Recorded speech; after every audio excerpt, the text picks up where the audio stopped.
Hello दोस्तों, स्वागत है हमारे चैनल पर। और आज हम बात करेंगे हाइड्रोजन बम के बारे में जो राहुल गांधी ने चुनाव आयोग पे फोड़ा है।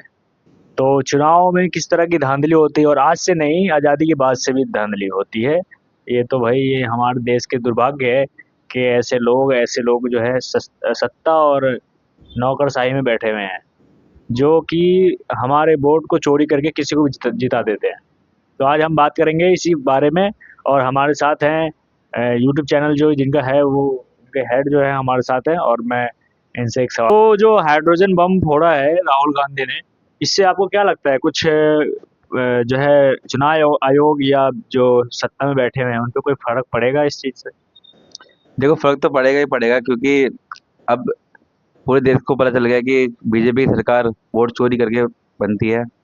और प्रधानमंत्री भी नरेंद्र मोदी वोट चोरी करके प्रधानमंत्री बना है। तो इस बार तो मुझे अब लग रहा है इनकी सत्ता हिलने वाली है। अगर ये बिहार में इनकी सरकार अगर हारी तो मैं खुद कह रहा हूँ कि ये पूरे देश में इनकी सरकार गिर जाएगी। ये जो आप बात कर रहे हैं ना कि भाई वोट चोरी से सत्ता बदली है, ये तो फैक्ट है। ये आज से नहीं, शुरू से ही हो रहा है। लेकिन ये जो वोट चोरी होती है, ये किस तरह से होती है? मतलब कैसे करते हैं लोग? एक बंदे की आईडी पे इतने सारे कैसे? मतलब चुनाव आयोग क्या, मतलब वोटर कार्ड बनाने वाले क्या फर्जीवाड़ा करते हैं, क्या करते हैं? तो ये हाइड्रोजन बम फोड़ा गया है, तो इससे क्या लगता है कि मतलब कुछ सुधार होगा चुनाव आयोग में, या जिस तरह से चल रहा है उस तरह से ही चलेगा सब कुछ? देखिए, चुनाव आयोग तो बीजेपी के दल्ले हैं। वो तो सिर्फ अपने पापा की सुनेंगे। इलेक्शन कमीशन भाई साहब बीजेपी की बहुत बड़े मतलब इनसे क्लोज में है। इसलिए इलेक्शन कमीशन फर्जीवाड़ा करके बीजेपी की सरकार बनवा देता है हर बार। लेकिन इस बार किसी की नहीं चलेगी।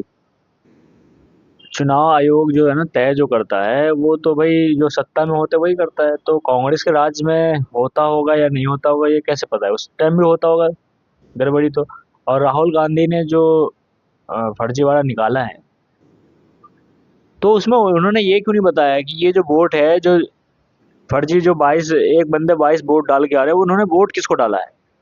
उसकी जानकारी तो दी नहीं है। जब उसकी जानकारी नहीं दी है तो भाई कैसे पता कि भाई ये वोट बीजेपी वालों ने फर्जीवाड़ा करवाया है, या ये जो है, जो वोटर 22 वोटर हैं एक बंदा, तो ये वोटर किसके वोटर हैं? बीजेपी के हैं, कांग्रेस के हैं, किसके हैं? शायद आपने पूरी प्रेस कॉन्फ्रेंस नहीं देखी। राहुल गांधी ने सारे दिखाया कि वोट ये सारे वोट बीजेपी को ही गए हैं। ठीक है, इनसे पहले इन्होंने जब नहीं भी नहीं नहीं, उन्होंने उन्होंने सिर्फ ये दिखाया है कि ये बंदा, इस बंदे की 22 बार आईडी बनी है, 22 बार वोट डाला है। उन्होंने ये नहीं बताया कि वोट किसको गया है। वोट किसको गया है ये जांच होनी चाहिए ना, ताकि पता चलेगा कि भाई कौन चोर है।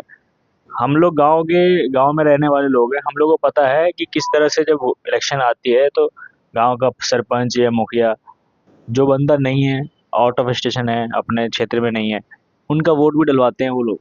और हमने कई सारे वो वीडियो भी देखे हैं कि भाई बंदा नहीं है, किसी और का वोट डालने जाता है। और आज से नहीं, ये आज़ादी के बाद से हो रहा है, कंटिन्यू है। तो इस चीज़ को भाई कैसे रोका जाए?